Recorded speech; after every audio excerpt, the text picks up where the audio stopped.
iPhone 13 Pro Max បញ្ហាអេក្រង់ចេញសបាទនិយាយរួមថាអា13 Pro Max ហ្នឹងគឺជាបញ្ហាជំងឺប្រចាំតកូលរបស់វាតែម្ដងបាទបើមិនសក៏ពណ៌យ៉ាងលឿងដែរអានេះបាទ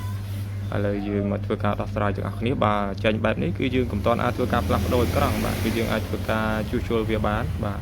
ក្នុងករណីចេញបែបហ្នឹងណាបាទ13 Pro Max ណាបាទអញ្ចឹងគឺយើងត្រូវធ្វើការរាប់ជើងវាទៅបាទ1 2 3 4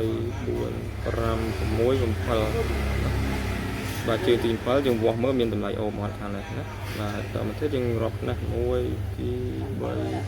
7ហ្នឹងហើយជីទូទៅវាដាច់នេះដាច់អាជើងខាងនេះណាដាច់តម្លៃអូមខាងនេះ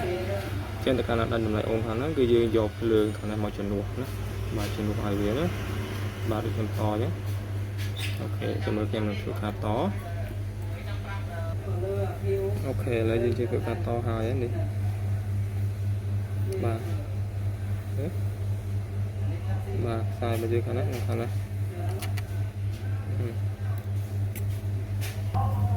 បាទពីតហើយយើងធ្វើការបិទវាបន្តិចទៅបាទបិទវា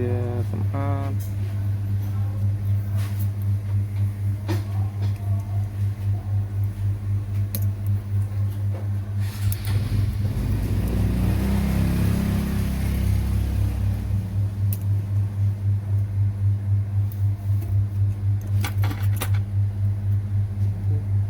ពីការឆ្លង